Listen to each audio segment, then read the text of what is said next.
Hi friends, my name is Linda Resch and I am a teaching artist. That's an artist who also teaches.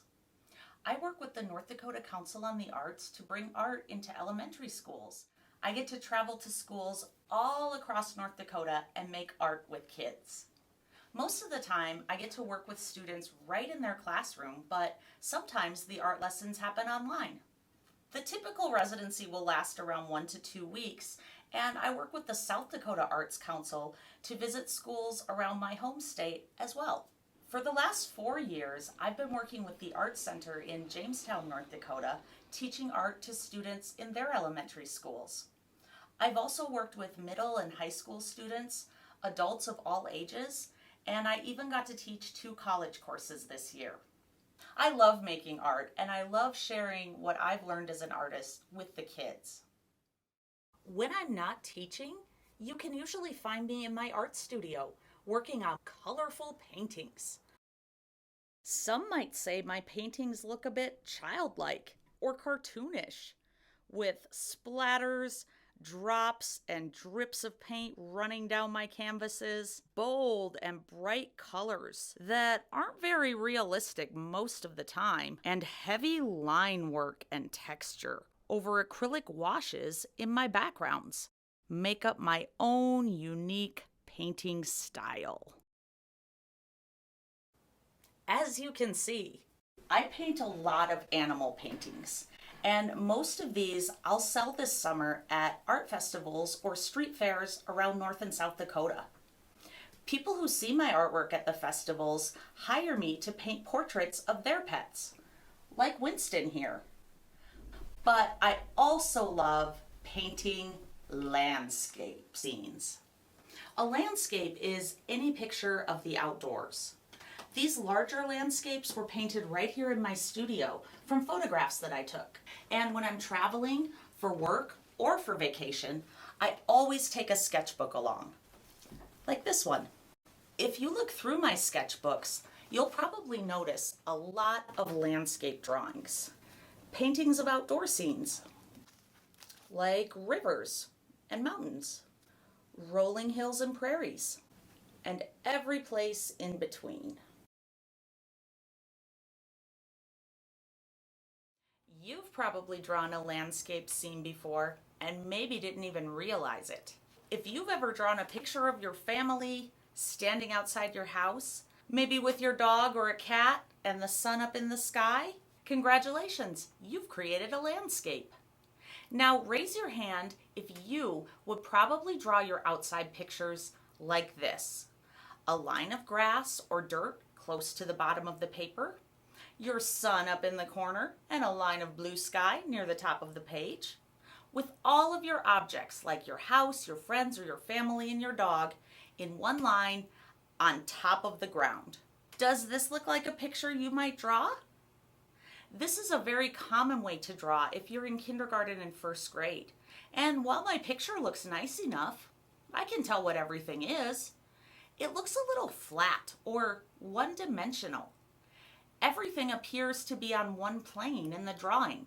None of our objects look very close or very far away. We can make our landscape drawings look much more realistic and much more interesting if we start our drawing with one magical line called a horizon line.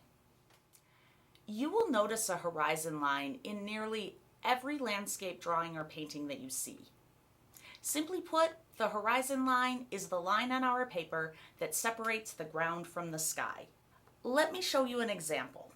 If I begin my drawing by putting a horizon line somewhere on my paper, either running horizontally across the center of my paper or somewhere near the top or bottom third of the paper, I now automatically know where the ground ends and the sky begins. Like magic. Once I have my horizon line on my paper, I can draw my house, my trees, my friends, my puppy, anywhere within the land. I'm not confined to just the bottom of the page. But that's not all. My horizon line also tells me if something is close to me or if that object is far away. Let's do a quick experiment, shall we? Hold your hand up in front of your face. Now bring your hand as close to your face as you can get it. Does your hand look big when it's very close to your face or small? Now pull your hand as far away from your face as you can. My hand probably looks big to you because it got closer to the camera, but your hand probably appears smaller than it did when it was very close to your face. Does your hand look a lot smaller now? From this experiment, we can learn that objects that are close to us appear very large, and objects that are farther away appear small. We can use the same logic when drawing things that are close to us or things that are far away. Things that are close to us are typically going to be located on the sides and towards the bottom of your paper, far from your horizon line. These objects will look extra huge. And objects that are far away from us, but close to the horizon line, will look exaggerated small.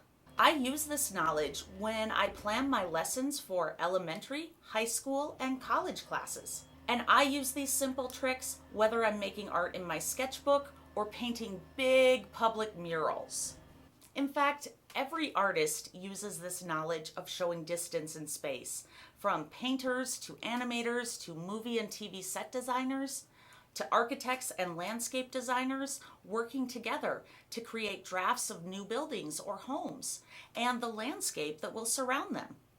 Have you ever seen a poster with a picture of a new store or building that says "Coming soon"? The architects and the landscape designers drew that preview to help you imagine what the property will look like after it's been developed or renovated. And the design looks realistic because the architects and the landscape designers knew to use a horizon line to separate ground from sky, and they understood that they needed to draw things that were close to us much bigger than things that are farther away. This idea is what we are going to focus on in our lesson today. All right, let's put what we've learned into practice, shall we? For today's project, you will need one sheet of white construction or typing paper, 8.5 by 11 inches or 9 by 12. You'll also need at least one sharp pencil, but I usually grab two in case the lead breaks while I'm working. Then you don't have to sharpen your pencil during the lesson. You'll also need a good eraser. You'll understand why later on. You may have time to color your picture at the end of the lesson, so if you have markers, crayons, or colored pencils, grab those as well. This is optional though. We're going to focus on drawing today. The drawing that we are going to make together today shows 3 giraffes eating leaves from tall trees. Notice how one of my giraffes is drawn very small on top of my horizon line. Remember, drawing objects smaller and close to the horizon line makes them seem far away. Notice how my largest giraffe is drawn very large. So large, in fact, that we don't even see this giraffe's body, only the neck and head and his ossicones. Both giraffes are nibbling on a tree branch. The large one is coming down from the corner of my page. The smaller one is off to the side. So we are going to draw our giraffes together, step by step, so try not to work ahead. If you need to pause the video to catch up, go ahead and do that at any time. Everyone works at a different pace, and art should never be a race. Take your time, do your best work. Even if you make a mistake, keep drawing. Every mistake helps you remember what not to do next time. You don't have to be a perfect artist today. When you have your paper in front of you, turn it to the vertical orientation, or the tall way. We're going to draw a tall picture today so that we have extra room for land and sky. For the first part of our drawing today, we want to draw very, very lightly because some of our horizon line will get erased later on. I'm going to use a marker to draw today because I don't think you'll be able to see my pencil lines, but you should definitely draw with pencil. Draw very lightly so that you can erase if necessary, and then you can trace your design with marker later on. So we're going to start by drawing a horizontal line through the center of our page from left to right. This is our horizon line. The horizon line is the most important line in a landscape drawing, and it's usually the first thing that you draw. It's okay if your line isn't perfectly straight or right in the center of the page. We do want it fairly close to the center of the paper today so that there's an equal amount of sky and land showing on our page. Remember, anything above the horizon line now is sky, and anything below the horizon line is the ground. Go ahead and draw your horizon line. So I'm going to start by drawing the largest giraffe, the one that looks like we're standing very, very close to it.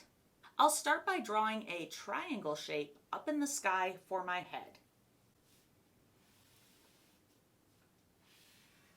Your giraffe's head should be drawn close to the top of the page, but not right at the top. My triangle angles downward just a little bit to make my giraffe appear to be looking down at us. But yours could be facing straight ahead or even pointed slightly upward to nibble on tree leaves. Next, we're going to draw ears on the top and bottom side of the triangle head. The ears are also triangles. Our giraffe is made out of a lot of triangles today. After I get my ears drawn, I'll add the ossicones on the back of my giraffe's head. These are the little antenna-looking things that giraffes have. I'll start by drawing two skinny rectangles on the top of the head. I usually go in a little bit from the corner. And then I will put a small circle on top of each rectangle. The neck is going to start approximately at this point on your triangle head.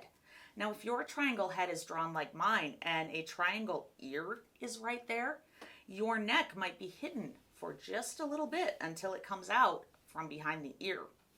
So if your neck would be hidden, you can put your pencil down on the mark and imaginary draw through that ear.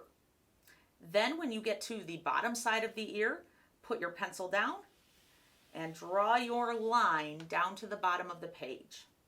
Giraffes can bend and twist their necks in all sorts of directions, so don't feel bad if your neck gets a little bit curvy today. That's just fine. For the other side of my neck, I'm not going to go out as far as the tip of the nose, and I'm going to go almost to the center of the triangle. And then I'm going to draw my neckline coming down. Now, I'm going to try to make it get wider as it gets towards the bottom of the page. See if you can do that as well. Along with drawing this giraffe large, we show that it is close to us by drawing it in front of the horizon line. To make the giraffe look like it is in front of the horizon line, we just need to erase a little bit of the horizon line, the part that cuts my giraffe's neck in two. The rest of the horizon line should stay visible so we know what part of the picture is ground and what is sky. Next, we can draw the giraffe's mane. Maybe you've seen a horse's mane. Horses have very long, stringy hair on their manes. Giraffes' manes are a lot shorter and their hair is more clustered. So to draw the giraffe's mane today, we're going to stick with the triangle theme. I'm going to start up near the ear, come out after the ear ends, and I'm going to just draw a bunch of triangles or a zigzag line going all the way down until it goes off of my page. So I'm going to start making my giraffe spots. Unlike a cheetah's spots, giraffe spots are fairly large. They're not necessarily round. Some of them almost look a little bit square, but they wrap around the neck.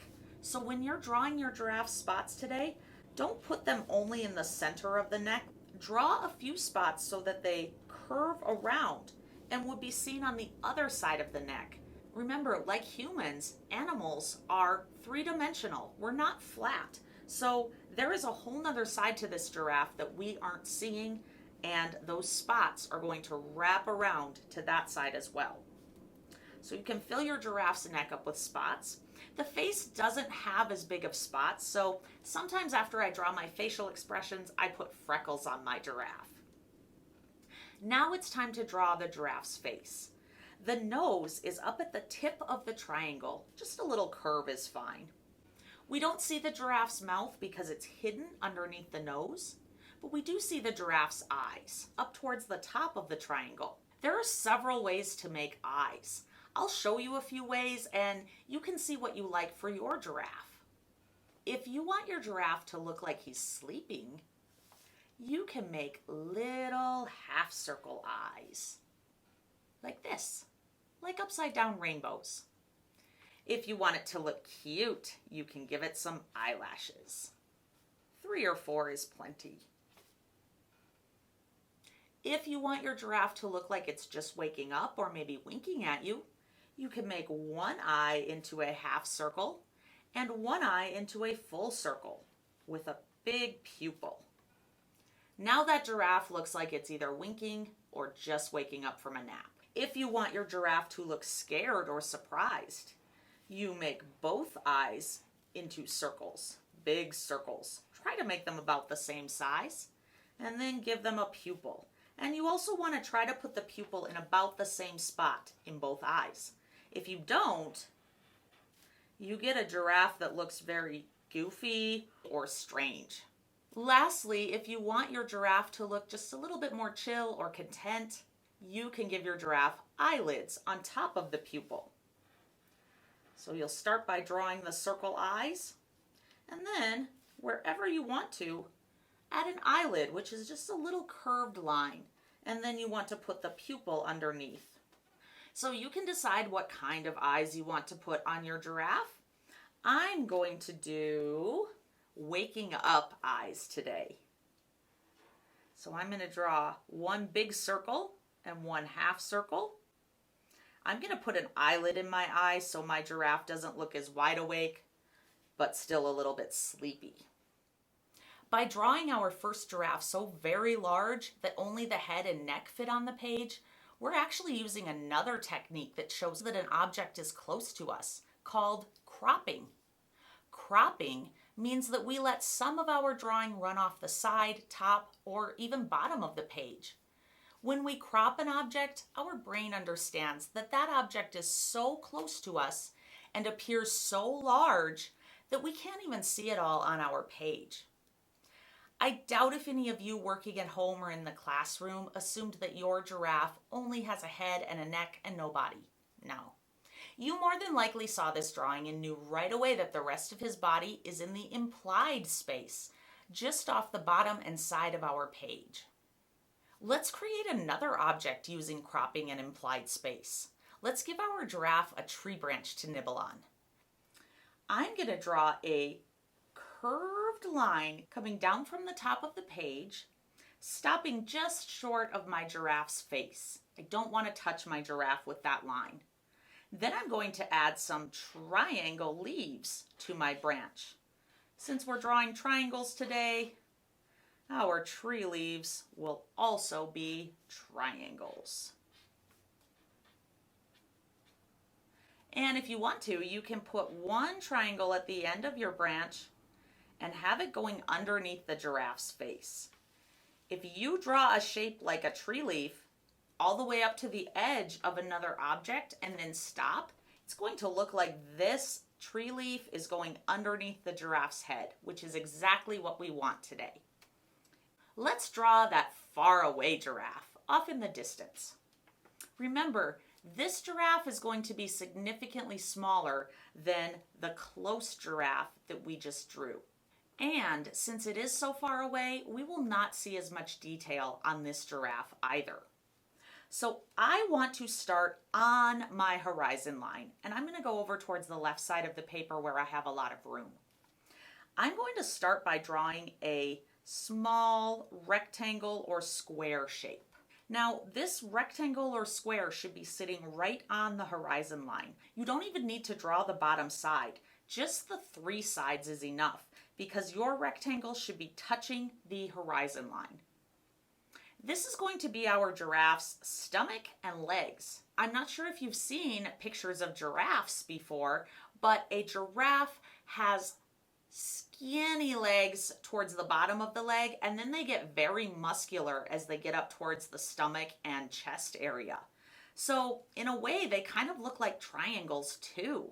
So I'm going to make a diagonal line going up inside of my rectangle, and then another one back here at the other corner.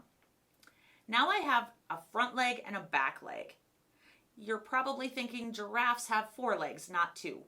Well, if you don't have very much space, you can get by with 2 legs because remember our giraffe is far away, and sometimes when a 4-legged animal is standing off in the distance, its front legs blend together and so do its back legs, and it looks like it only has 2. But if you have room like I do, you can just draw another little skinny triangle close to the front and then another one close to the back leg. Now our giraffe has 4 legs. Try to make your triangles fairly skinny because, like I said, those giraffe legs are pretty skinny. And very important, make sure those legs are touching the horizon line or going just a little bit underneath it is fine. We don't want our giraffe to be floating out in the sky. Remember, everything above the horizon line is our sky. So if our giraffe's feet were right here, it would be maybe standing on a cloud, which would be cool. It's not what we want today. So now I need to decide which direction my giraffe is facing.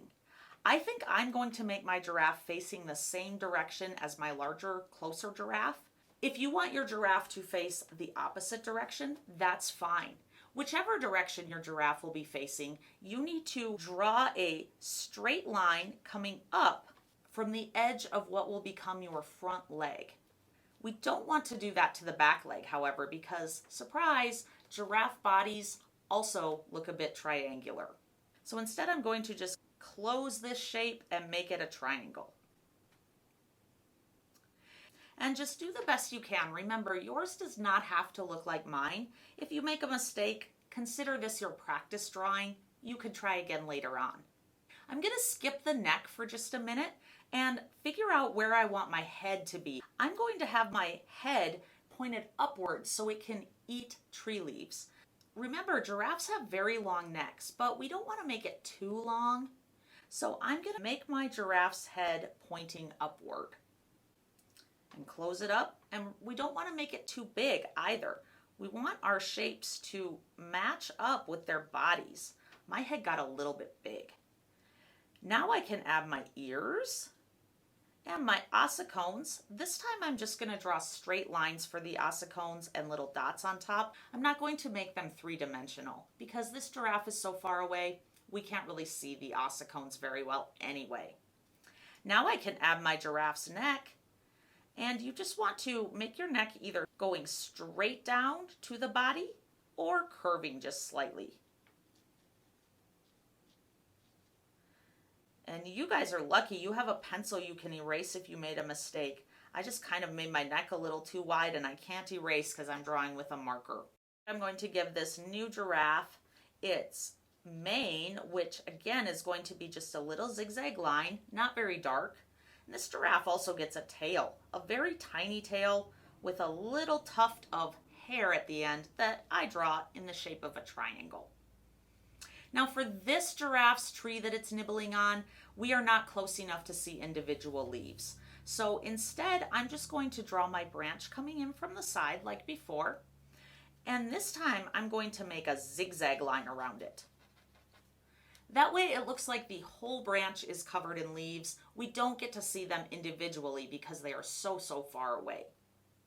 So this giraffe on the horizon line, being that it's so far away, we might not see its spots. We're not going to see its face. So you don't need to draw eyes or a nose on your smaller giraffe today. In fact, it might be just colored as a black silhouette without any color or features at all. So this is all that we will be drawing together today, but you can feel free to add clouds in your sky or a sun setting over your horizon line.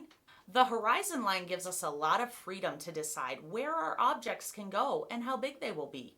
Just make sure that objects that would be on the ground have their feet or their roots planted on the ground. It's okay if their heads or their bodies come up into the sky, that's fine, but their feet just need to be standing on the ground. If you notice that your horizon line is cutting feet or legs or necks or houses in half, just erase that part of your horizon line. to give the illusion that your objects are in front of the horizon line. You can experiment with drawing medium-sized giraffes in between your largest giraffe and your farthest away giraffe.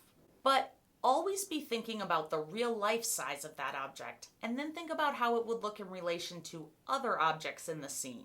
For example, if I want to put a baby giraffe next to my big giraffe, I could do that. It would still be drawn much larger than the giraffe on the horizon line because it's so close to me, but it would be drawn slightly smaller than this mama giraffe. You could also put a tiny baby giraffe back on the horizon line. If you draw this picture again, try putting a middle-sized giraffe somewhere with some details instead of the far-away giraffe on your horizon line.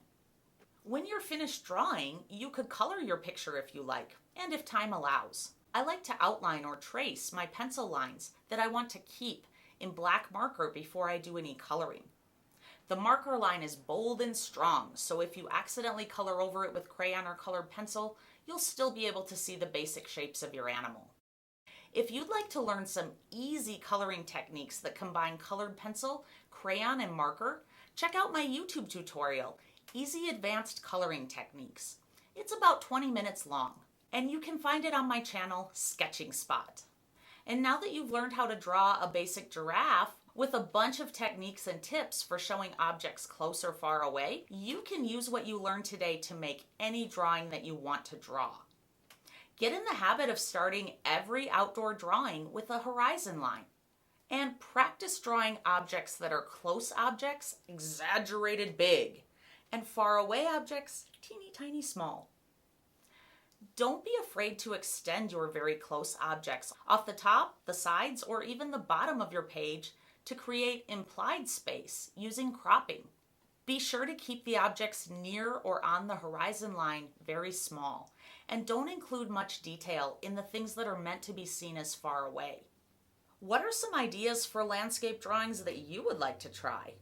How will you make some objects appear close and others far, far away?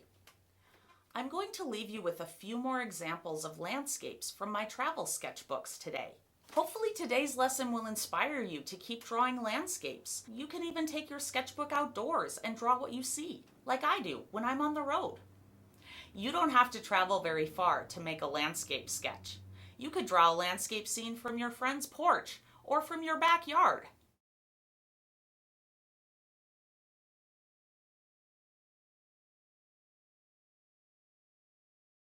Thank you so much for joining me for this oh-so important art lesson today.